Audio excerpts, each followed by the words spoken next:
That's no moon. It's a space station.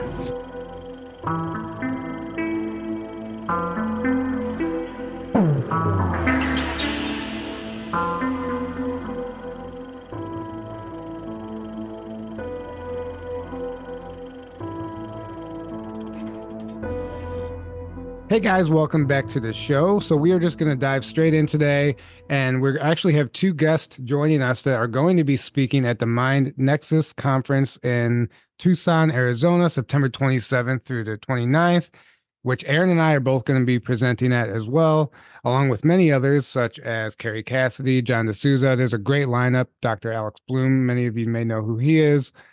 Deserie Foley is actually the host of the conference, and we had her on the show, episode 22. So welcome back to the show, Deserie. But it was, man, that was like 4 years ago, 4.5 years ago. About 5 years ago now. Yeah. And it was when you first started. Yeah. Yep. So, and we interviewed you as, you came on as a targeted individual and you shared a lot of the stuff that has happened to you over the years. And you had like a stack of documents to prove it, which was substantial. And it's actually crucial moving forward because people need the evidence. We can tell the stories all day long. And we're also joined by Jesse Beltran, who is an expert on the Havana syndrome, among many other things, this weaponized frequencies and the bioweapons and all that. And he's a wealth of knowledge. I watched a few of his interviews and it's incredible stuff. So I'm excited to dive in. And, it's not just, like I said, you're not just sharing that this is happening. You're providing evidence, and it's being recognized by Congress and the Homeland Security, and it's nothing to turn your head to anymore. We have to start taking this seriously because it's being used against us civilians, unbeknownst to us. So it's an extremely important subject, and we're excited to be here. So welcome to the show, guys. Thanks for having us. Yeah, great to have you be here. here. So Deserie, why don't you tell us a little bit about this conference first, and And then we'll dive into it. Yeah, a little bit about yourself if you want to, because the conference, all of this information and the targeting is what inspired the conference, right? We need to get this out there, and you guys have put together an amazing lineup. So maybe you can let our audience know how they can find the conference and where they can purchase tickets, and just a little bit about it.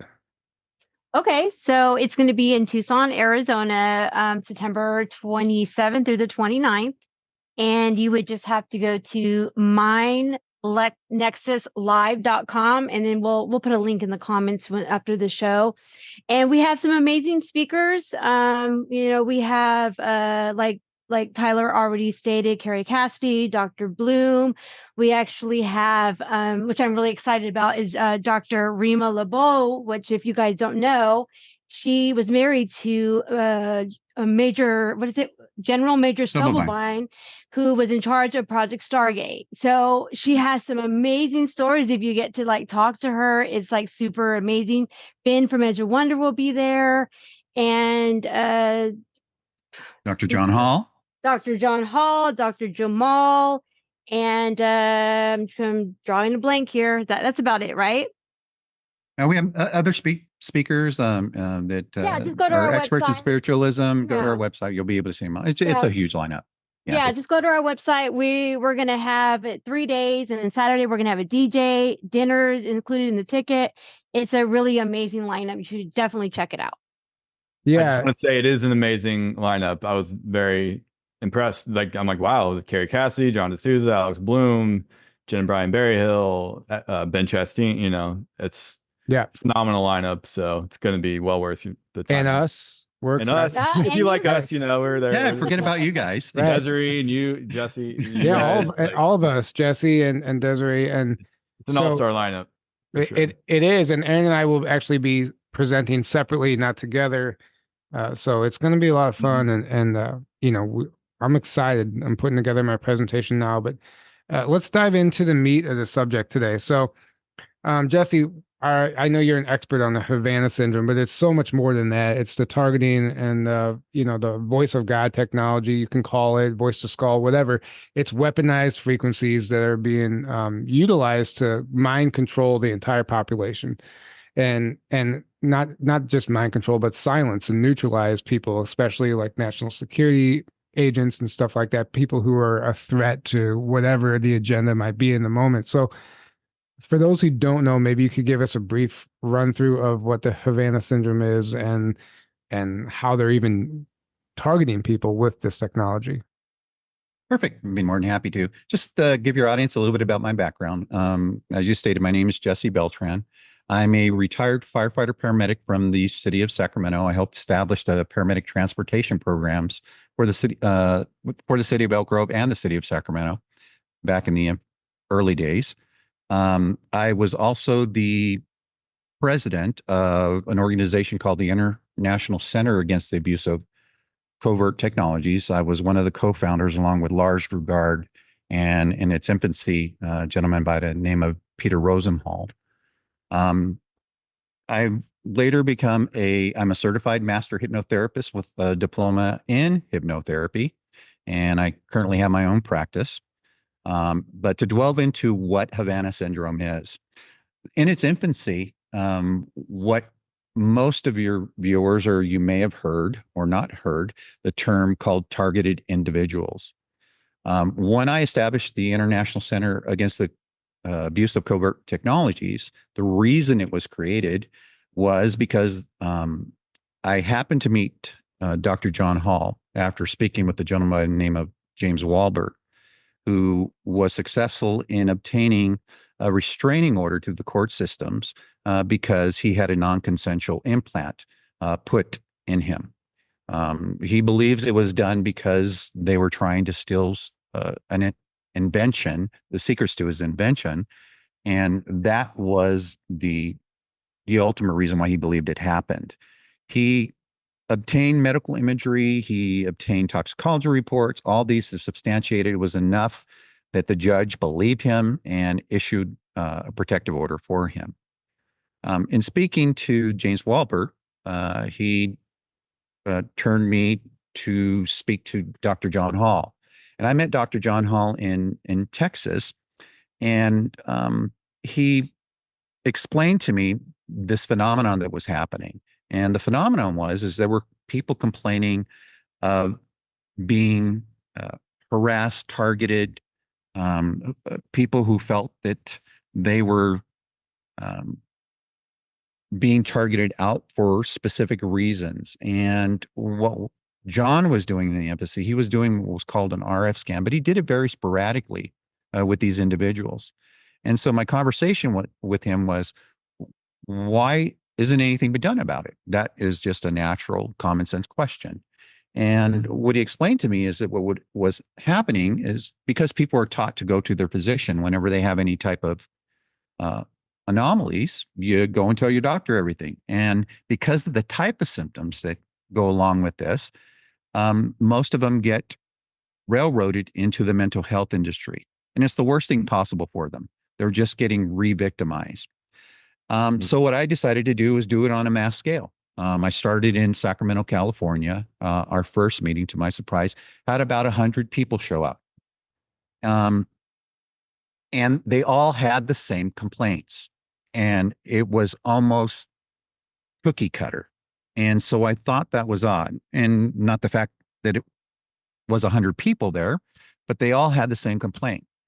So we started doing these RF scanning on a mass scale. We did surveys so that we can get a little bit about the background, why they thought that was happening to them, how long they've been suffering with it. And it began to take hold. Then we had another meeting over in Davis, California, the University of California, Davis, and 300 people showed up at that event. And I knew I was onto something. And so we continued to do this process on the West Coast. And what was striking is initially when we were getting the data back, predominantly it was happening to Caucasians, specifically Caucasian women who were either recently single, divorced, or widowed. They were highly educated. And then the statistics start to go to white males, Caucasian males, then African-American females, African-American males, Asians, and then it dwindled down in race as we began to obtain the data. Went to the Midwest, Same phenomenon was happening there, predominantly happening to Caucasians. And it fell in the same categories of ethnicity as far as the numbers. So I'm going, well, is this an attack on Caucasian races for whatever reason, Caucasians and African Americans? So when we went to Chicago and started going towards the East Coast, we began to see a flip, a minor flip. And the flip is that in Chicago and towards the East Coast, what was happening to majority of African American females, then African American males, then Caucasian females, but everything else stayed consistent. And that went all the way to the shores of the East Coast, with one exception. I was invited to Virginia by a group of folks to come and speak to them and do some RF scanning. And this was very different from what we were used to seeing. This group was all military subcontractors. And I found it to be odd. But so your audience knows I have been doing this for over a decade, and I have been involved in hypnosis since 2000 and became certified in 2014 for a reason. And the reason was I began to see something. There were categories of people who were affected severely, moderately, and then those who you would say to low to moderate in severity. The ones who were severely affected, I realized, were or what we would consider having high suggestibility. And why is that important? Well, the phenomenon is real. And recently, within a month or so ago, the Department of Homeland Security listened to sworn testimony by 3 experts. One of them was a lieutenant colonel, retired. Edgren was his name. And that's important because this was someone in our military who fought for victims. He fought for federal employees, mainly our soldiers. And he was seeing this phenomenon happening, and they testified and gave what they could that wasn't classified. And I created a video, and I don't know if Tyler, maybe you can provide it to your guests at a later time so they can take a look at it. It's important because we now know that this phenomenon is real and true. So let me go back to the soldiers, the military subcontractors. So I started doing something different with these conferences that I was having and being invited to. I started to open up with asking people if they felt that they were highly suggestible and have everyone raise their hand. Obviously, in this subgroup, no one raised their hand. If I said you were not suggestible, raise your hand. And almost everyone, with the exception of a couple, I think they were just a little shy, raised their hand. And I did something. I wanted to show the fact that these individuals, if you are highly suggestible, you can be covertly manipulated without even knowing it, just by having a normal conversation with someone if they really know what they're doing. And I'm an expert on suggestibility. That's why I'm a hypnotherapist. And so I asked this gentleman to come up. Good-looking guy, fit. He was 6'6", 6'5", right in there, African-American. And him and I just began to have a chat. And he had his hands closed. And by the time we were done with our conversation, I asked, can you please pull your hands apart? And the harder he tried, he couldn't. And he kept fighting. And everyone in the room became shocked. They're like, what's going on? Why can't you pull your hands apart? And he started to have a little anxiety. So that was not my intention. So what I did is I just go sleep. It was that simple. And then we started to give him positive affirmations, to help him with this. And now that you understand you might be highly suggestible, it's the first part of defending yourself and so forth. And then we brought him back and you ask him, now what do you think? And he goes, well, I have to say I'm highly suggestible. But I continued to follow up with him a few times just to make sure that we were on the right path. And he was having issues at work, relationship issues, started to have little onsets of paranoia and things like that. But after he was made aware of this, his life became more towards the normal side. Okay. Now, why do I bring this up? Prior to that, I was contacted by two people. The names Aaron Alexis and Myron May might ring a bell to some people. Aaron Alexis ended up shooting 16 people at the Navy Yard on the East Coast, and Myron ended up shooting people at the university in the research department.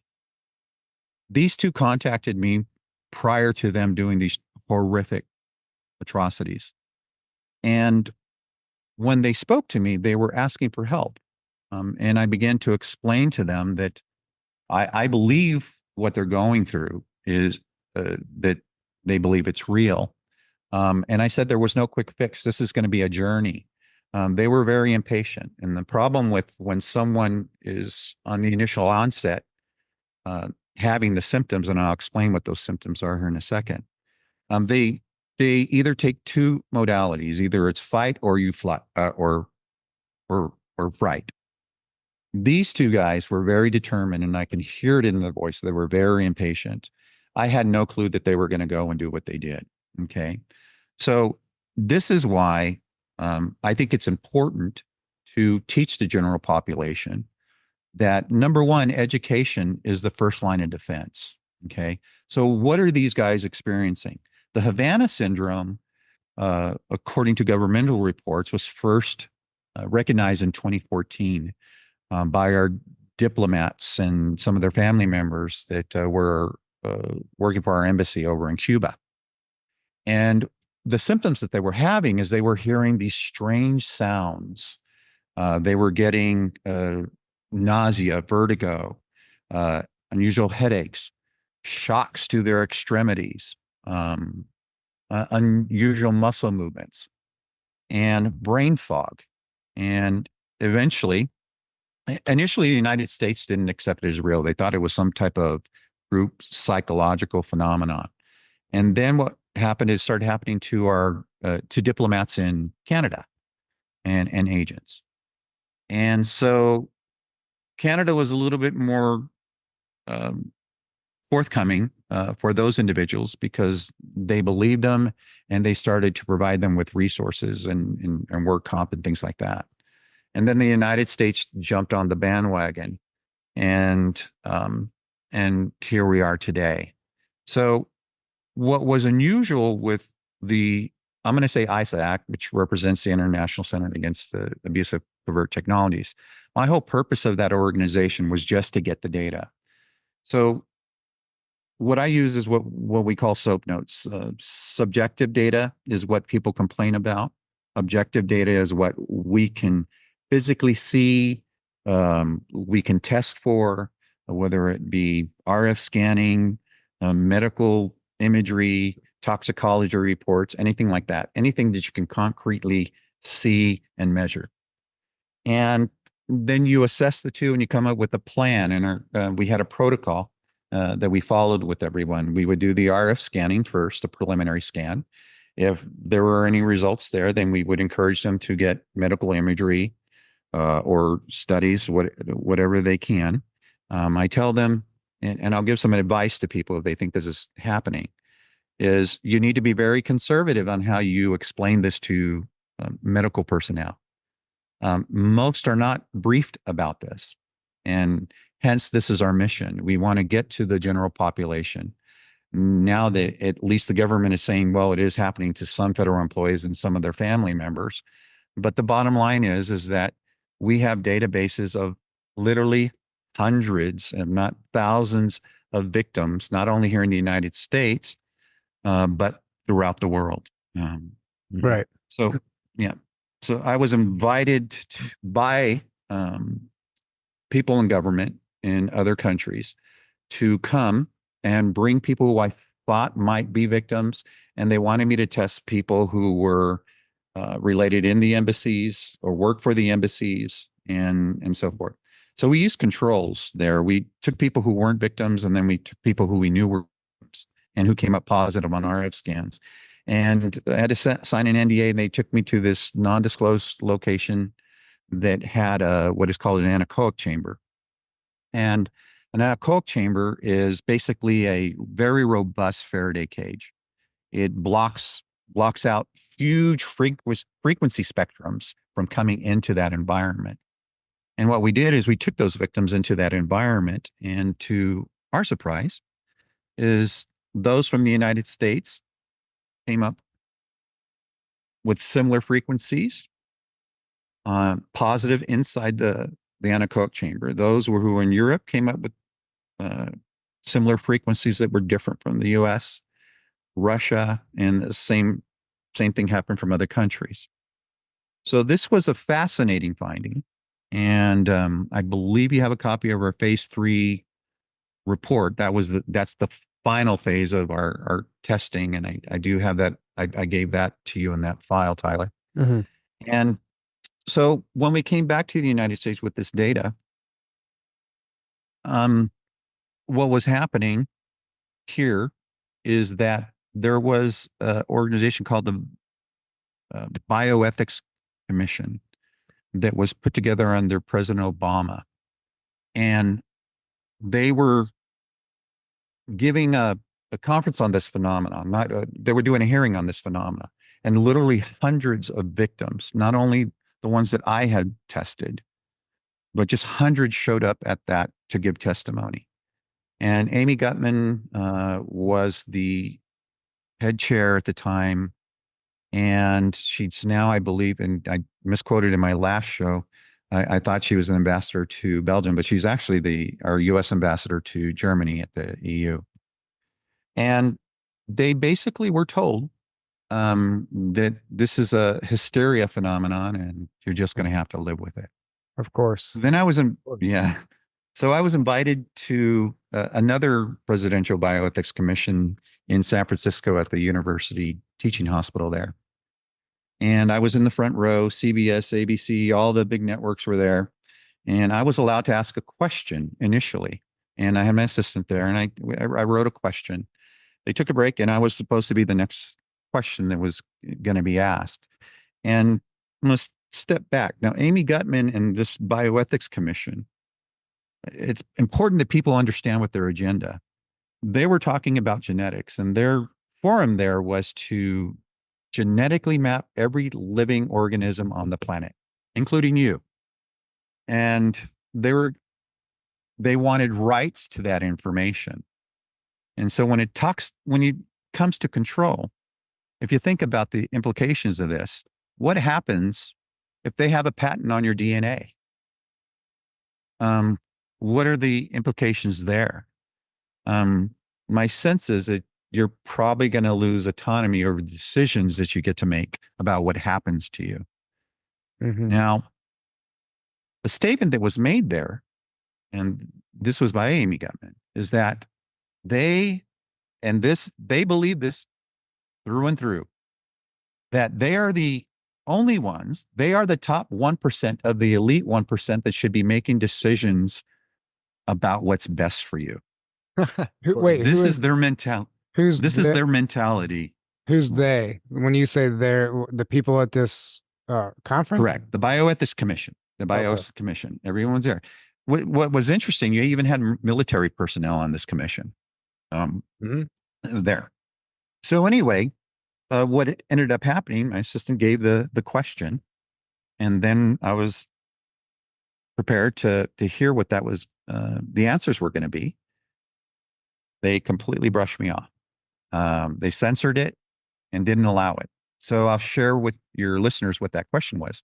And the question was, we understand the importance of your experimentation, but what safeguards are you putting aside for when your experimentation goes wrong for the victims? And that's the question that was censored. Okay. So where are we today? Interesting enough, in the testimony that was given with the Department of Homeland Security, with Lieutenant Colonel Begrin, he describes what Havana syndrome is. He describes it as it's some type of EMP weapon, a signal so forth. But it's being aimed at specific people, and they say it's happening to the elite of their employees. They're CIA agents, they're FBI agents, they're those in the U.S. Embassy. And in addition, what he says the whole purpose, if this is they also mentioned that people have died from this. Okay. I can confirm that dozens of people have been murdered this way. And usually what happens is they end up committing suicide. Now, Lieutenant Colonel Egren testified that this is a slow kill. And most of the time, he says, it's made to make a person look like they're crazy. Yep. Mhm. So I'll take that back to the statistics that we gathered. Now, what we found, that probably most of this was experimentation, but it wasn't always the case. There were whistleblowers that were targeted. There were people who offended people in great positions of power who were targeted. So it runs the gamut. And I hope that explains what Havana syndrome is and where we are today. Yeah. So, I mean, that was an incredibly thorough explanation. And, there's a million questions that come to mind. Desiree, I'm not trying to leave you out of this. I know you said you just wanted to sit back, but because I know Desiree has actually experienced, she's been at the receiving end of a lot of these attacks, as so have I.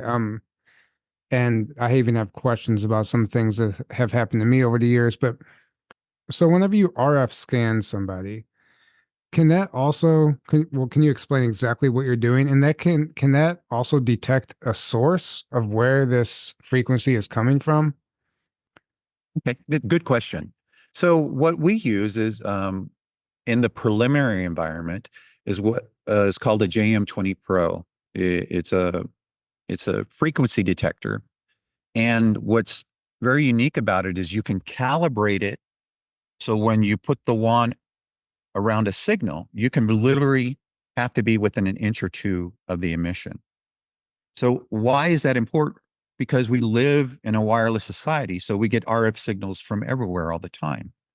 So the reason that's important, because you can calibrate it down so that we can say, well, this is not an aberrant signal coming from somewhere else, because we know that the calibration is such that we have to be within an inch or two of the emission.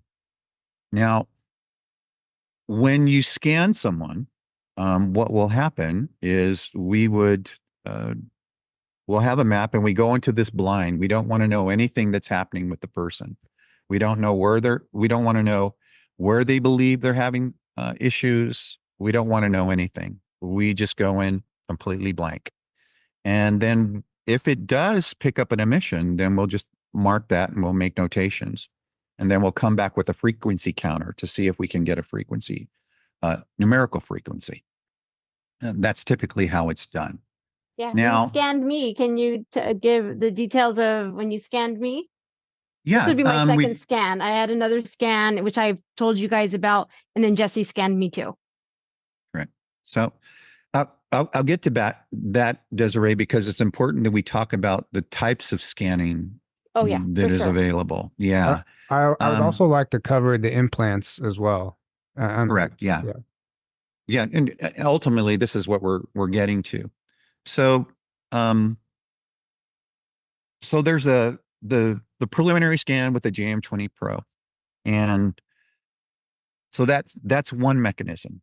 You can't say someone's implanted just because they come up positive on an RF scan. Okay, you need more anecdotal evidence, whether it's in medical imagery, where in toxicology reports, or what I like to see done is using a non-linear junction scan done after that process. And the reason is sometimes, and we'll talk about the implants here in a second, you can have an active implant, and that's something that's transmitting 24/7, 365 days a year. It doesn't stop. And then you have passive technology. Now, what the nonlinear junction scan does, it will send out a resonant frequency to a passive technology that has ferrous material in it. And this is what it bounces off of. So it'll send the first echo, the echo will come back and it says, oh, there might be something there.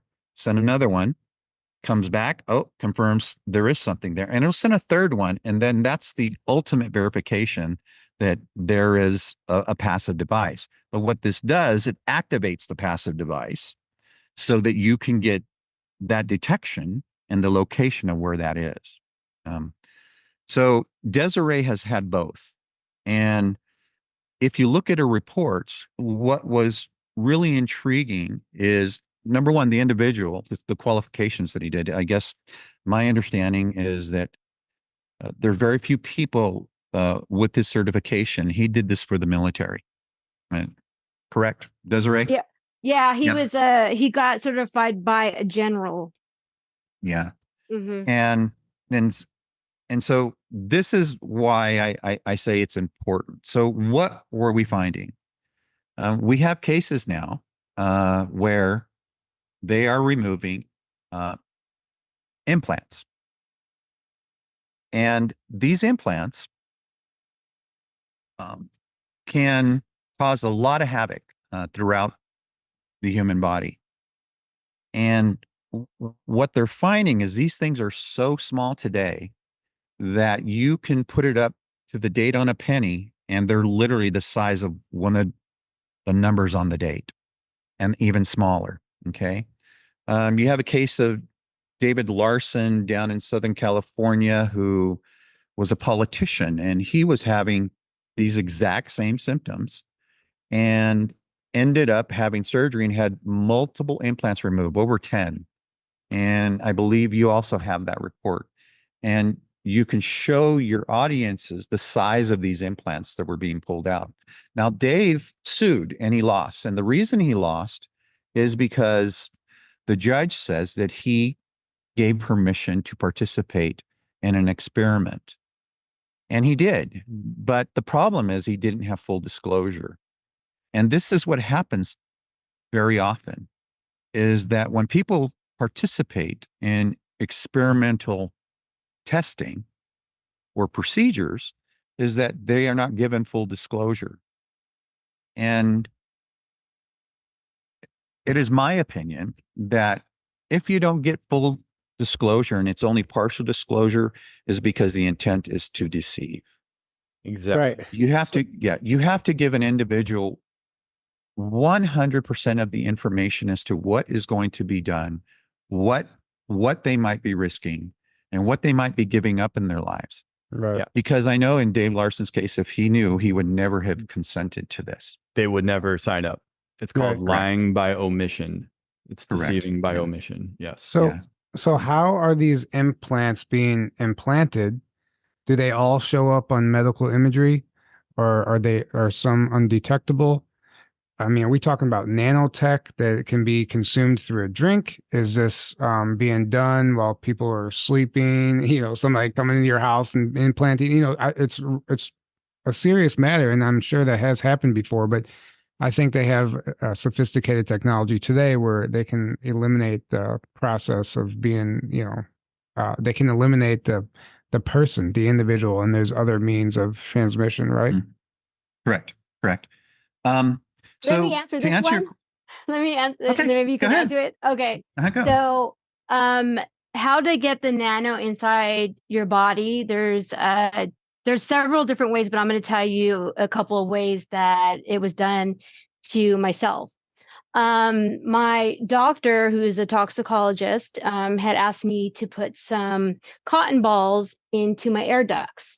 And I did that. I put them in my air ducts, and I left them there for 24 hours, and then I send them off to her, and she said they tested positive for nanotechnology and that they are putting it in through my air ducts, and I'm actually breathing it in. And another way too is dental work. That's a big, big, big way that they get it into you. And it's usually, I don't know if anyone had dental work and then you wake up and you're like, you weren't supposed to be asleep and you were slept for the whole procedure. I mean, that happens too. I don't know if you want to add to that, Jesse. Well, what I can speak on is what I do know. We are seeing a lot of these victims coming up positive in the TMJ area. TMJ is the temporal mandibular joint, which is basically the jaw area. When you do go to a dentist, how many times do you get the needle way back in that corner? And there's a void. It's a perfect place to put something, right? That's one way. Can I stop you really quick? So I Yeah, go have ahead. in that specific area, I'll be walking sometimes and I'll receive a pain that's crippling. And it shows up here and in my wrist at the same exact time, and it'll literally stop me in my tracks. And I've been trying to figure out for years what it is, if it's something natural or not. So you just kind of confirmed to me that it's possibly something going on right here for me in this specific area, but continue. Yeah. So there are a lot of you have the trigeminal nerve endings that are in this region, and you got your cervical spine, your shoulder. So a lot of those nerves are connected. It is interesting that you're getting both at the same time from the jaw and the hand. So depending on the tech and the year it was made, really depends on whether or not you are going to be successful with medical imagery. Okay. And the reason I say this is if you were implanted or earlier, like from the 50s on to around 2000, you probably have the older tech, and those can be seen. There's a gentleman by the name of Bob Boyce, who was an inventor I speak about. He had terminal cancer. They found a chip in the tumor. This was done by his business partner. He was drugged, knocked out for a few days, and woke up, didn't know what happened, but he ended up developing cancer. His name was Bob Boyce. And when I spoke to him, he just succumbed. He goes, look, he goes, Jesse, I was just succumbing to dying from this cancer. But he was in a Faraday cage testing his inventions, and the wand accidentally passed by his shoulder and it pinged. So basically it was a frequency detector, just like we use in the preliminary scans.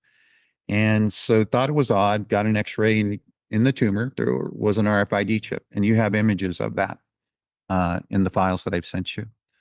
And they removed it. His cancer subsided and thought he was okay. And then it came back aggressively. Ended up, bottom line is he ended up rescanning himself in the Faraday cage, found another device. They removed that. And I forgot to mention, the first time when the chip was sent to pathology, it disappeared. So the second time, they were a little smarter. They used chain of custody. They found a serial number on the device, and then they traced it back to an NSA database. When they tried to sue to get more information, they were stonewalled and said it was a matter of national security. So they died there. But the bottom line is Bob Boyce's business partner was a former NSA employee, and that's who did that in Bob's case. But you can definitely see what the older microchips look like today, which are similar to the Dave Larson size. They are much, much smaller than that. And there was a college friend of my wife's when I was up there in Virginia with the military subcontractors. He invited us over to see him, and he was wondering what we were doing there. And I briefly told him what we were doing, didn't tell him everything. And then he said, well, I can tell you exactly what years, depending on the chip, we can tell you what year these were being done. But he says, now, if it's done to you, your SOL, in other words, because they're so small that medical imagery isn't going to detect it. So why do I mention this? Is because the only thing that's going to detect this is using something out of the medical spectrum where you have these RF detectors or these nonlinear junction detectors, which are very expensive. They're about $30,000 today. But it's very beneficial. What I do want to mention to everyone is initially there were two fields of belief. The one is that this is a frequency that's being emitted and it's aimed at these individuals. And I want you to use some common sense here. what type of resource would it take to make sure that you're constantly aiming something at an individual 24/7, 365 days a year? It's not feasible. So this is how we came to this theory and this common sense approach, and why we wanted to do the mass testing so we can get more data to take it from subjective to objectivity, because we now have numbers. So these individuals who are being targeted and singled out, we said this, we said, okay, if it is a frequency where a lot of these people are saying they believe it's some type of signal being directed at them, then you have to have a mechanism to receive it. And the mechanism are these implants. And so what I wonder is, because we started testing the general population, and the general populations were coming up positive in a different way. They were coming up positive where they've had a vaccination, or maybe they had a surgery, and in that surgery area was coming up positive. Talk about the So that was- military people that you. that's what I was saying. Yeah. Okay. Yeah. And then there's another group that was the military. Now, the military individuals, you can superimpose their reports over each other, and they're all implanted in the same locations.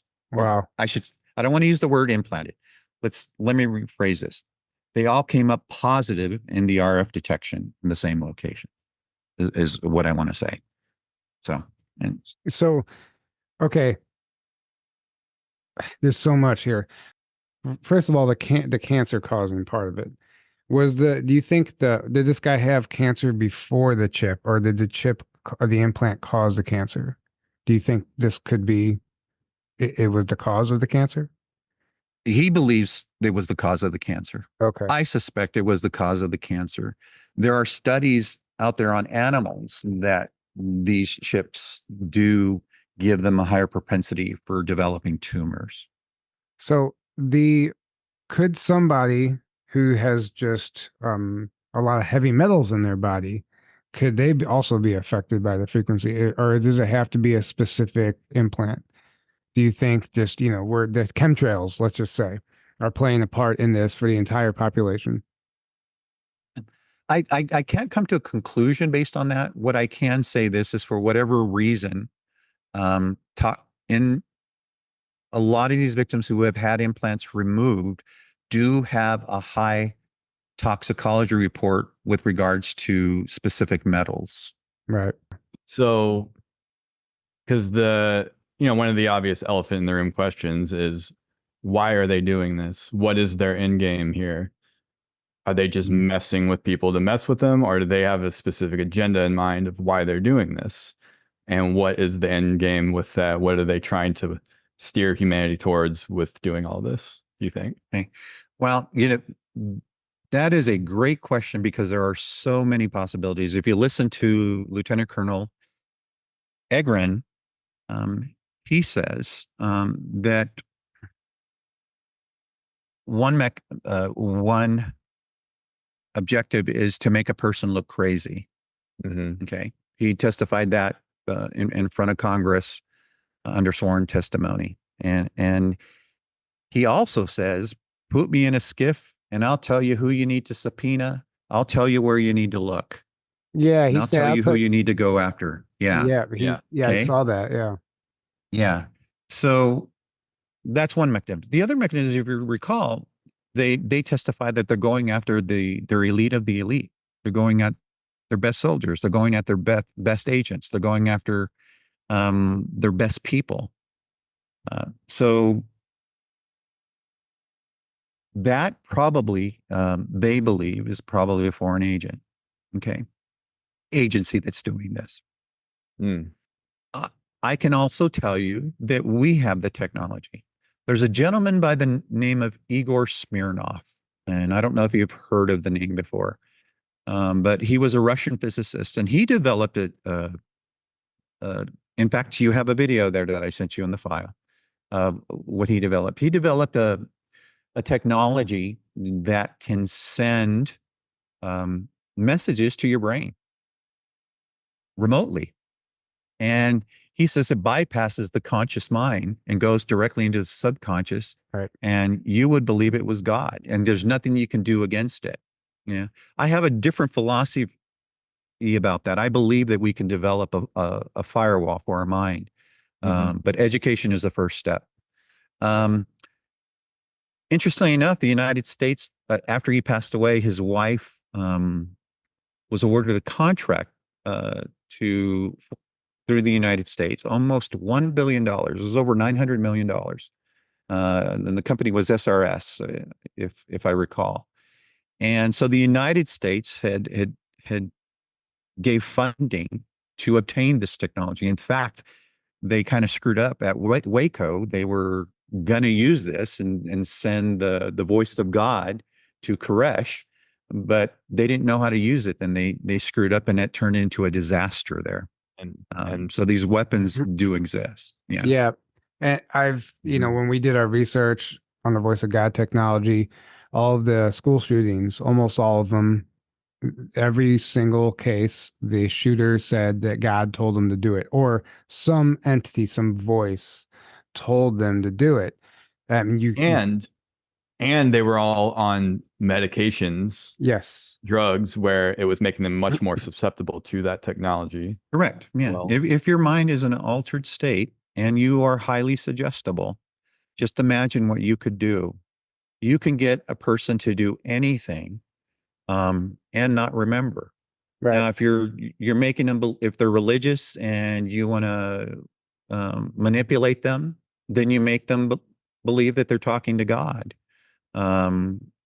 You can do all sorts of things.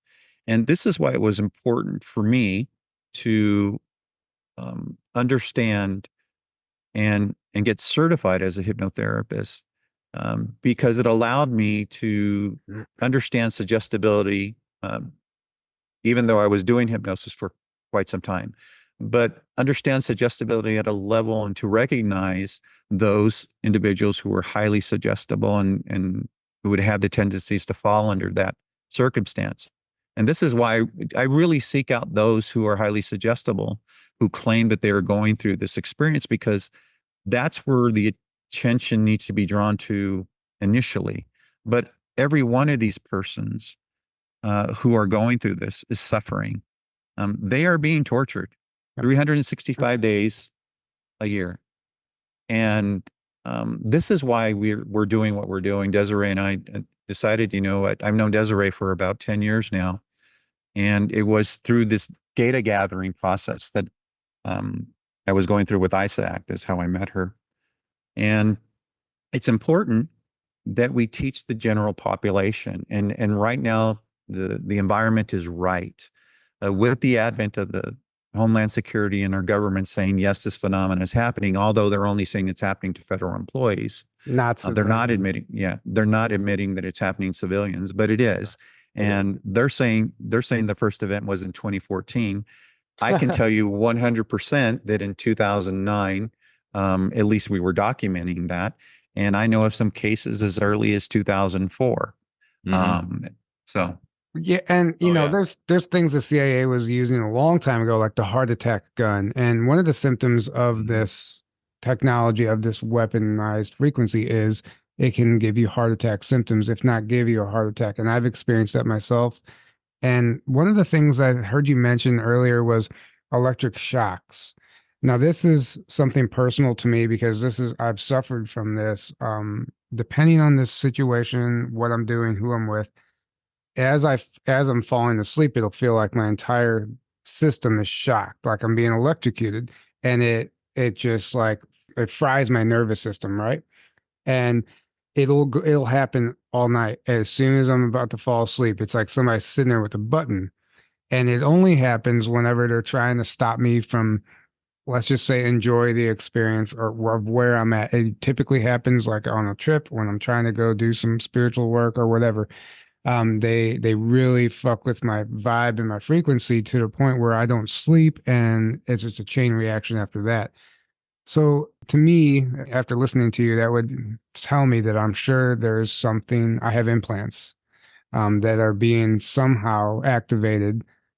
I mean, I don't know. I'm not trying to play the victim to this, but it's something that has actually caused me a lot of problems. Yeah. Well, the electric shocks is a key thing. Uh, Obviously, we are electrical beings. Our whole, you know, neurology is all based on electricity and nerve endings. And so if you have, that's why if you take a 9-volt battery, you put it to your tongue, you feel that. Right. Now imagine you have an implant which functions off of RF signals, which creates a voltage. That is off. That can most definitely interfere with your neurology, and you'll get these electric shocks, twitches, movements that you don't normally get. Now, I have to caution everyone. I'm not a doctor. I'm not a psychologist. I'm a hypnotherapist. I do work in conjunction with psychologists and psychiatrists because I do have to partner up with them in certain cases. But there could be some medical explanations for those type of things. But in this environment, if you're coming up with positive on an RF scan, it kind of want to makes you go in a different direction. It's probably not a disease process, is what I'm getting at. Right. Mm-hmm. Right. So Desiree, do you want to add to any of this? I know you've had a number of implants identified. Have you had any of them removed? Oh, I wish. Oh. No, I got scanned with I would say 2018 I was scanned and came up with showing at least 6 different devices in the body that was emitting a signal. They were able to capture that frequency, and also my doctor was able to identify who owns the license to that frequency. I think you like have to have money to get it taken out, and then I know my doctor said that some other doctors were taking them out, and then they were losing their license to do surgeries because they were going after their license because they said you didn't put it there, so you're not allowed to take it out. It's not your property. So now, like, I would love to get them taken out. Like, I'm kind of just like, waiting for a doctor to say, hey, yeah, yes, I'll take it out. I know several people that have taken it out. And so Jesse had given you some documents. You should, if you can, put those documents so everybody can see what they look like. And it's real evidence. And then again, I got scanned again. I would say, was it like 4 months ago, Jesse, when you scanned me? Mm-hmm. Was it like 4 months ago he scanned me? And it was showing mostly, right here and some in the back, right here in the back of the neck. And it pretty much matched up with the other test that I took. But right. And I want to bring something up. Aaron, were you going to say something? No. That was pretty much it. Yeah, I was just going to say, and your story is it was your ex-husband that was it CIA that he was connected to, or was it DOD, or I forget which intelligence agency? Well, okay. So I mean, if you wanna go into that. I'll touch on it a little bit. Okay, so I'm not 100% positive it's him. There's always that 1% that it's not him. Mm-hmm. But I can say that it started happening while I was going through a divorce. That's when all the weird stuff started happening to me. And he was an aerospace engineer for Raytheon. And he, who was in charge of the military sector of Raytheon. So, I mean, put 2 and 2 together, but again, I'm not 100% positive. Deep down in my heart, I believe it was him, but again, I could still be wrong. Right. Now, interesting that you say Raytheon, because I think Eric Hecker talks about the Havana syndrome being directly tied to Raytheon and the technology that they're using that he witnessed in Antarctica. So there's a connection there. But also what you mentioned earlier, as far as you said, a majority of victims were Caucasian females, specifically widowed, divorced, single. So why do you think that is? Now, is this just like an off-the-shelf technology where these guys just want to, fuck with their ex because they're trying to get revenge? Do you think they could be doing it just simply out of spite, or are there other deeper reasons for that? Yeah. I can't be in the brain of the perpetrators that are doing this, but what I can say is this. There is a timeline methodology that happens. When the person is first exposed to this, they go through this fight or flight response, not knowing what's happening to them. Usually they go to their doctors. Usually they get labeled as having some type of mental disorder. That's part of it. The other part is the isolation.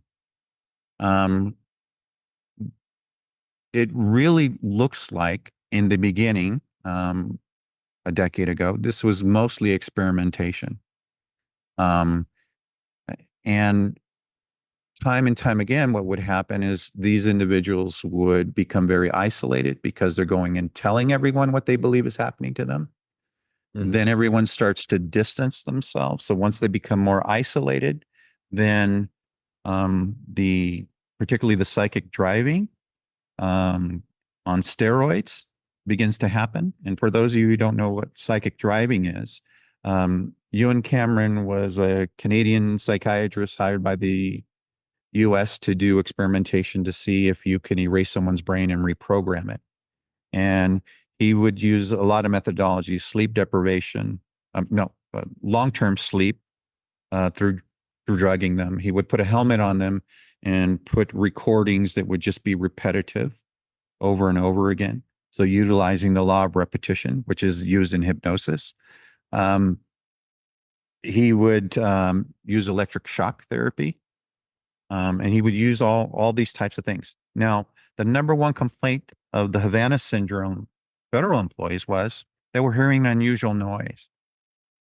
So now they're getting this noise 24/7, 365 a year. So this is why I say it's basically psychic driving on steroids. So that's an issue. And once this is done, and you're telling everyone else, you become isolated. Now you start to have issues at work. You become unemployed. And so eventually you lose everything and you're homeless. Now I've had, believe it or not, I've had judges come see me. I've had politicians. I've had attorneys. I've had doctors. And the gamut, white collar workers, blue collar workers, all the way down. And so that's the whole construct. And that's typically what happens. Now, there's a subset of high functioning people that are out there. Ton of physicians, a lot of physicians are out there that are high functioning. There's attorneys that are high functioning. And what I see tends to happen is that turns into a really long-term, low to moderate assault. And that was described by Lieutenant Colonel Ingren today. He says in those cases, those are the people that can't really be controlled. So the only hope is to make them look like they're crazy. Mm-hmm. So the thing that people need to be in fear of is how many people out there that this is happening to that have no clue that this even exists. What happens when it does? It happens. What happens when it starts? When they get a hold of a person in leadership, heaven forbid it be a president of a country. What are those scenarios? And this is why it's a national security issue. One aspect of it's a human rights issue for the general population.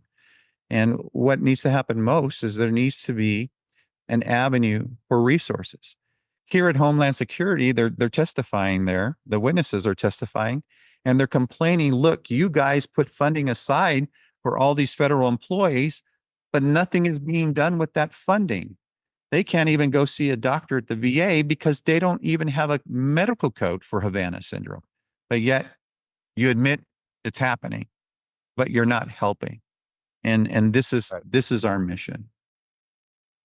So on an individual level, are there things people can do if they feel like they're being targeted? You know, I've heard a number of modalities we've discussed over the years in plenty of episodes.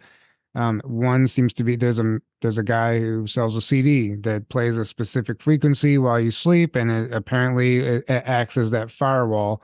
And people have had great success with that.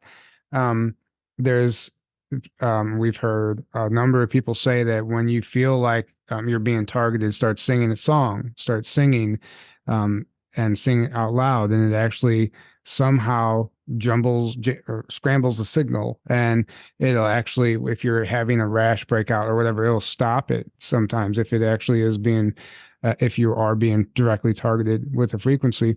So is there anything else that you could recommend that people could do if they are experiencing this? Okay.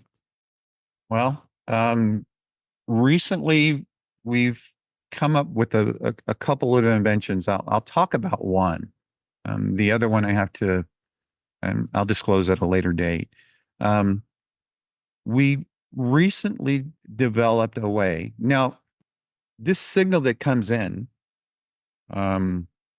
it's modulated, okay? And then it becomes demodulated after it hits the implant, and that it gets converted into a way that the brain can understand what is being transmitted. Okay, that's the layman's way of describing it. Now, that modulated signal that's coming in is around the frequency around 10 kilohertz to 11 kilohertz. It's a high pitch whine. And sometimes individuals describe it as someone's doing this with the volume, turning it up and down. Mm-hmm. Okay. Now, that's not tinnitus. Tinnitus doesn't do that. Okay. Because most of the time you'll go to the doctor, complain about this unusual ringing, and then they just, either you've got Meniere's disease or tinnitus, and that's usually the blanket diagnoses. We recently developed a way. Now hearing this 10 kilohertz to 11 kilohertz frequency 24/7 does not allow your brain to rest. And so you become sleep deprived, fatigued, and that causes all kinds of other issues.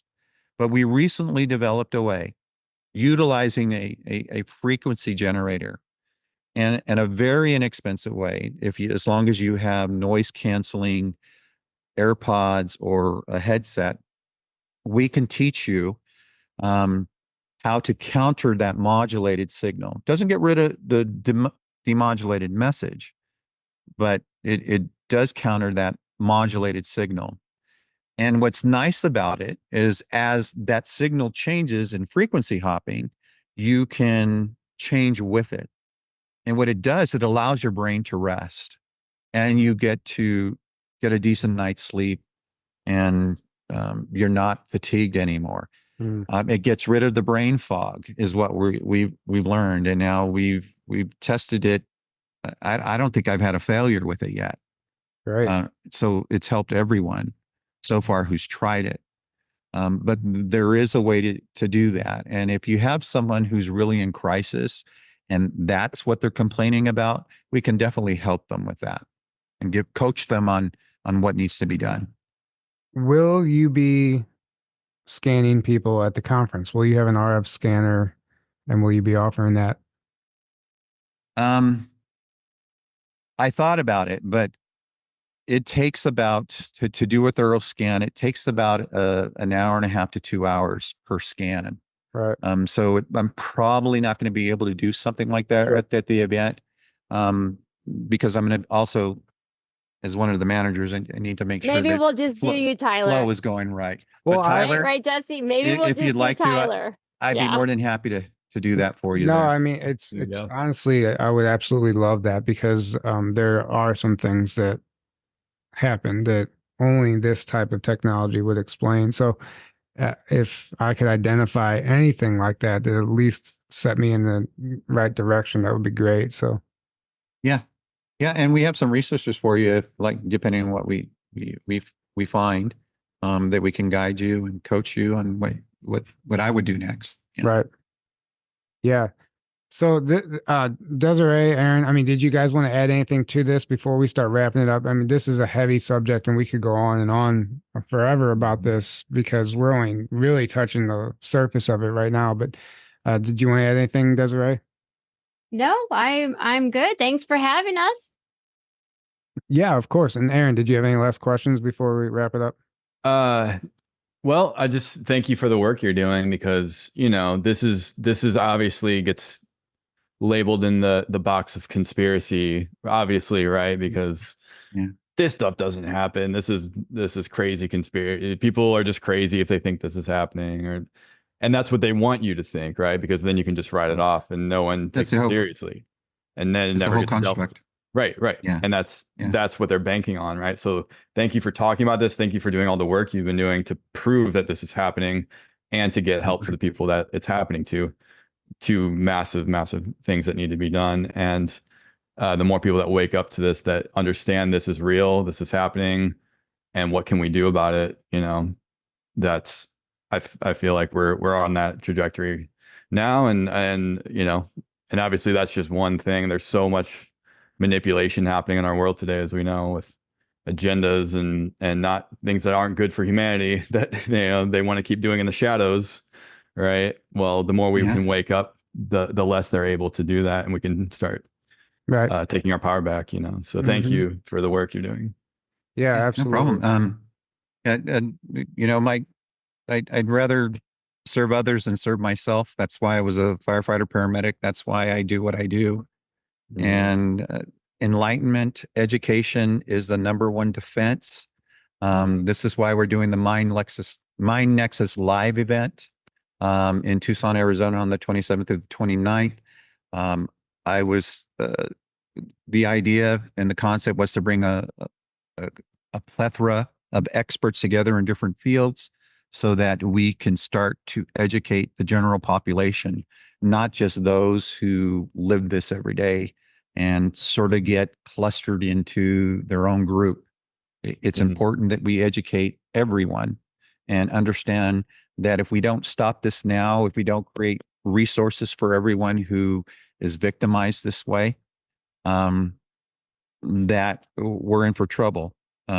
Just think, do you want this to happen to your brother, your sister, your mother, your father, your grandparents, your children, your family, your friends?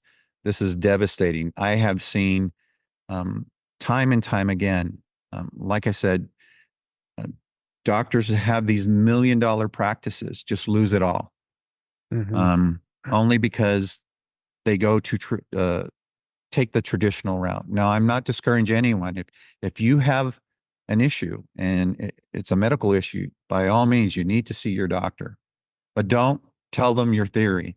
Just give them your symptoms. Right. They're the professionals. They're the ones who are supposed to come up with a diagnosis for you. Now, if you think this is happening to you and you want to get an RF scan or a nonlinear junction scan, by all means, reach out and we'll guide you in the right direction.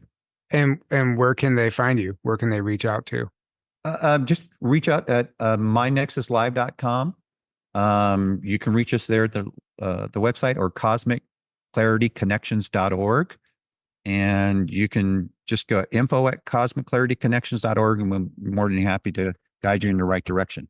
Also, if you're curious about your suggestibility and where you fall, if you go to the website, there's a link up at the top that says suggestibility, and for free, it will take you through a couple of quizzes, and it'll give you your suggestibility score. If you fall into the highly suggestible, it'll automatically flag us and we will reach out to you. Wow. It's a small minority. Okay. I'm going to try that. Yeah. Okay. I mean, okay. I think at some point in our lives, we were all highly suggestible before we learned about this stuff. So, yeah, that's very important. And I just wanted to also let our audience know there is a discount code right now. Am I correct about that for the conference?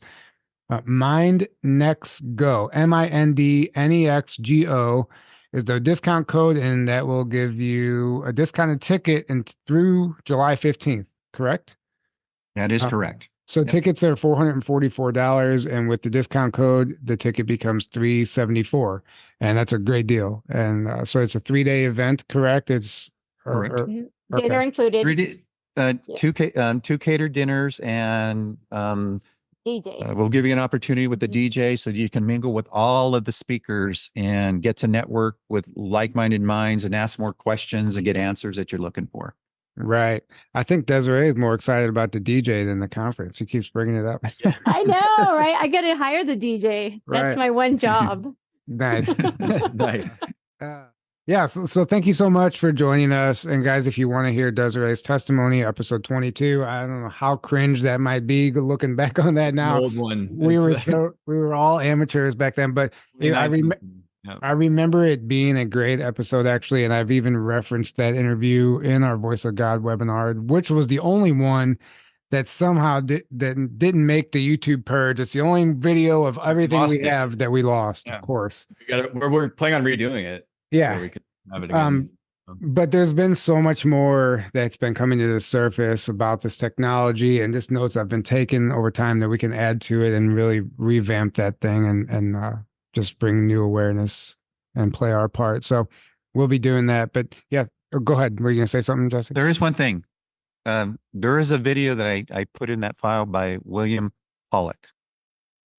He worked on making these chips, and he didn't want to release that video until after he passed away because he didn't want to get arrested. But he discloses everything about that and how they made billions of them in Silicon Valley and they disappeared. They have no idea where they went. It's important also that your listeners look at that video. So is this the file you sent me? Is this something that you would be okay with us sharing with our audience, everything that's in it? Yeah, it's on my OneDrive, but you have access to it. Right. And I have no problem with you sharing that. Okay. Yeah, okay. We'll see how much time I have for editing and stuff, but we'll definitely put the key stuff in there in the description and steer people in the right direction, because that's huge, actually, having a testimony of somebody who made the chips, because we don't think about that. We were the people making them. It was kind of reminds me of the Montauk guys that were blowing a whistle on, hey, we were the ones fracturing people's minds and this is how we did it, So you don't typically hear from those guys because they've been silenced. So that's a really interesting testimony. I'd like to look into more. So thank you guys so much. And we hope to see all of you guys at the conference. Aaron and I, like I said, we'll be there. It's a great lineup. And it's September 27th through the 29th, Tucson, Arizona, mindnexuslive.com, right?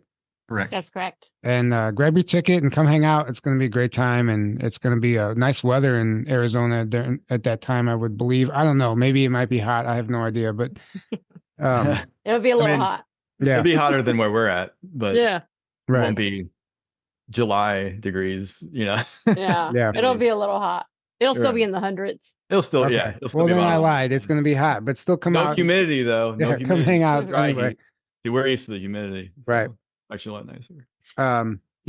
This was amazing. Thank you, Jesse. You're a wealth of knowledge. I mean, no problem. You know your stuff, and clearly you're the right guy to be behind this and involved with this project. So we're definitely honored to be a part of it, and we can't wait to see you guys there in person. So until next time, guys, we love you all. We can't do this without you.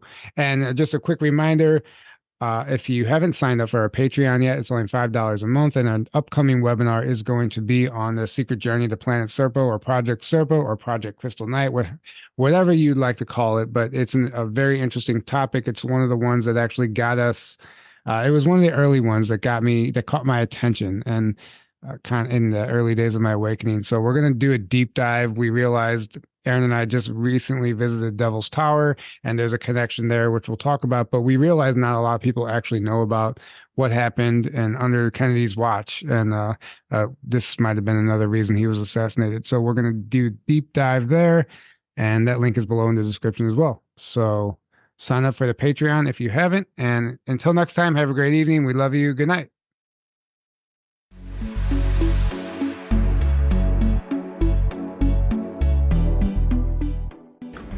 Ladies and gentlemen, the very word secrecy is repugnant in a free and open society. And we are, as a people, inherently and historically opposed to secret societies, to secret oaths, and to secret proceedings. We decided long ago that the dangers of excessive and unwarranted concealment of pertinent facts far outweighed the dangers which are cited to justify it. Even today, there is little value in opposing the threat of a closed society by imitating its arbitrary restrictions. Even today, there is little value in ensuring the survival of our nation if our traditions do not survive with it.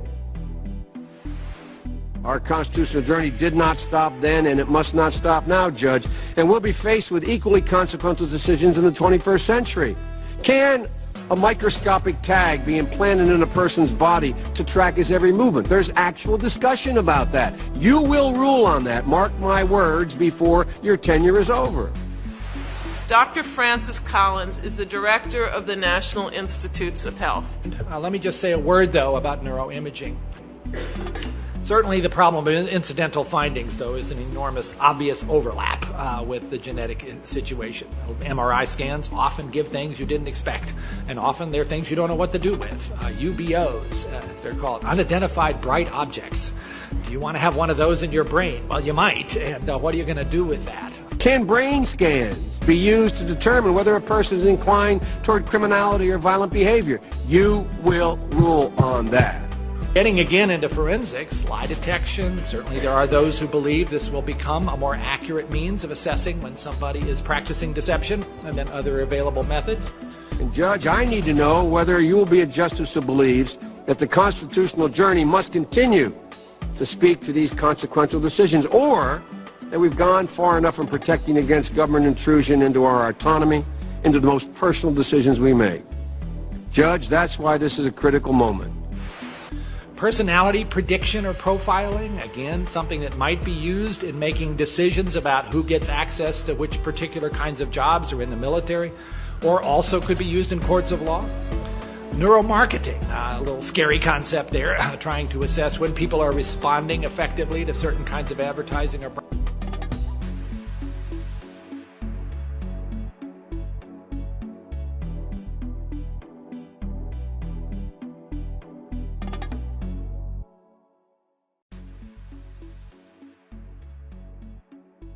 Security Subcommittee on Counterterrorism, Law Enforcement, and Intelligence will come to order. The purpose of this hearing is to receive testimony from expert witnesses from the national security realm that will inform our understanding of anomalous health incidents, or more commonly known as Havana syndrome. I now recognize myself for an opening statement. Good afternoon and welcome to the Subcommittee on Counterterrorism, Law Enforcement, and Intelligence. We're holding this important hearing to examine anomalous health incidents, otherwise known as AHIs or Havana syndrome, and discuss the potential targeting of U.S. government officials and their families in the homeland and elsewhere. Although this issue has recently gained significant media attention, the issues surrounding anomalous health incidents or Havana syndrome are not new. Dating back to 2014, a number of U.S. diplomatic, military, and intelligence officials and their families have reported major medical symptoms that have affected their auditory and sensory motor skills.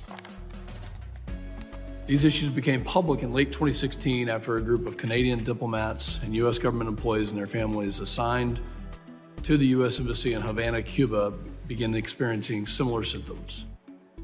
After the reported incidents in Havana, government officials and their families began reporting similar symptoms in the People's Republic of China, Vietnam, Germany, Austria, Serbia, Australia, Taiwan, Colombia, as well as here in the United States. Examine the anomalous health incidents affecting a range of U.S. national security personnel, including intelligence officials, members of our armed forces, and diplomats. Sometimes referred as Havana syndrome, anomalous health incidents were first reported, as the chairman suggested, back in 2014 by U.S. personnel assigned to our embassy in Havana. Many have described the symptoms that were chronic and debilitating. Sadly, these incidents have not been isolated to Havana. U.S. personnel have reported such incidents in Hanoi, Vienna, London, Moscow, as well as here in the United States, in Washington, D.C., Virginia, and Pennsylvania. Mr. Chairman, ranking members, congressmen, it is an honor to speak with you today and give voice to the unseen, the U.S. government, AHI survivors, and their families. My name is Greg Edgreen. I stood up and led the DIA's task force, which was in charge of taking care of our survivors and determining the cause. For background, I'm not an analyst. I'm a retired Army and intelligence officer. The following are my personal opinions and do not represent the opinions of the government.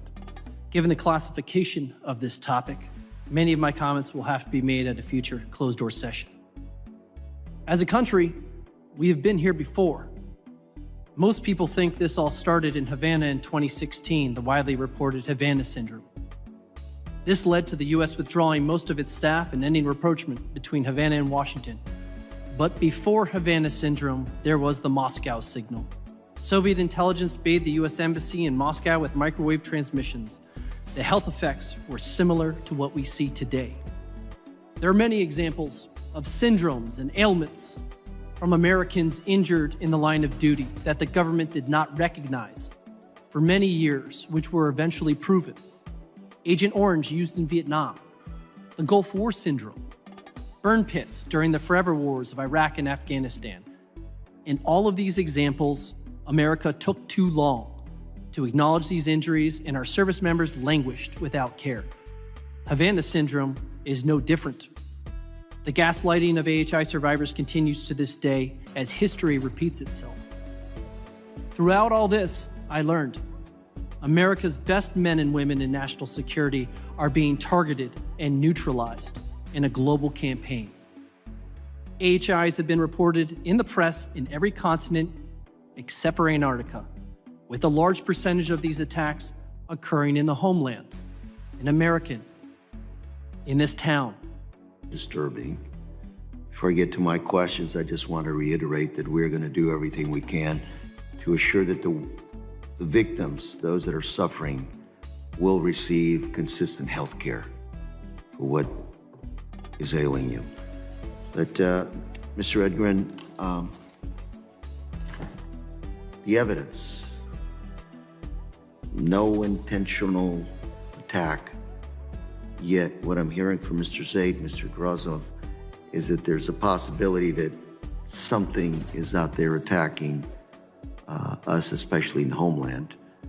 Mr. Edgreen, based on what Mr. Zaid just said, what are your thoughts? My personal thoughts? As an intelligence officer. Is that I agree with them. My personal opinions is that this is a global campaign, and it includes attacking us here at home. It is a strategic issue that is going to impact us. Is this a attack by the Russians, just the Russians, and is it against the U.S. solely or other allies as well? I have to be careful what I say here, so let me say this. And if I can, say what you can. If you gentlemen feel better talking about this in a more secure setting, I'll start by saying this. We can work on that as well. Congressman, thank you for the question. Give me 20 minutes in a skiff and I'll convince all of you. I know where the bodies are buried. I know the cabinets to look in, the questions to ask, and the people to subpoena. I will say that this is a global campaign and it's focused on attacking our people, the best of our people. It's not the middle-range people that are being attacked. It's those that are succeeding and providing work that winds up on the president's desk every morning. So it's a massive issue. It's something that doesn't come to light, and it's something that, especially with the Department of Defense survivors, the unseen, they're totally left out of this because the Havana Act doesn't cover your active duty members. They're told to go to the VA, but there's no VA diagnostic code, so we're not getting them care. It's not consistent. We have funding available that's allocated that we could provide to take care of all of our people in our government. We're not using it. That's what I'd urge you to contact the Defense Health Program. Government action recognizing this issue. You compare this to Agent Orange and some of the other ailments our military personnel have suffered, and it takes decades to acknowledge that, yes, this is an issue, it's a medical issue to be taken care of, to be treated on a long-term basis. It's kind of where we started today. I think that I agree with you and with the chairman and Mr. Swalwell, who worked on this issue for a long time, that we do have to take care of the victims the best we can. Now we're shifting to something else, which is essentially a cover-up. What you all are saying is there's a government cover-up of the fact that something is out there afflicting, targeting us. Is this where we're going with this? Thank you. Great points. I won't get into classification of the problems. I will tell you that the government in the IC assessment is wrong. It's dead wrong. I can't tell you if it's a cover-up, why they're doing this, malfeasance. I won't go there. What I can tell you is that it's my firm belief we already have attribution. Right now is the time for action, retribution. And we need to prioritize taking care of our people, because there's a lot of survivors and their families that have been attacked here in the homeland that are in a long wait line to get to Walter Reed because we're not executing funding that's already been allocated by you gentlemen to take care of these survivors. You fix Walter Reed and the Defense Health Program, everyone benefits. Mr. Zaid. So, sir, I've been working in the national security field for 30 years, representing some of our most covert intelligence officers, who I respect a great deal, and the agencies. The word cover-up, I will tell you that there are many legitimate reasons why there could be what the agencies are doing, to explain why they are doing it. What I will tell you is would you that say, the public would you use a cover-up as a statement or other words? So cover-up would depend on intent. There could be good reasons to withhold information. I will say that the public statements that the executive branch is making is inconsistent with the classified record. And I think you should refer that last question to the FBI and classified spaces. Yeah, obviously the episode with my client, an active FBI agent that was authorized to speak to 60 Minutes, talks about an incident in Key West, and most of that information is either law enforcement sensitive or classified. Are any of you aware of any reported incidents from individuals who are not members of the United States government, domestically, I should say?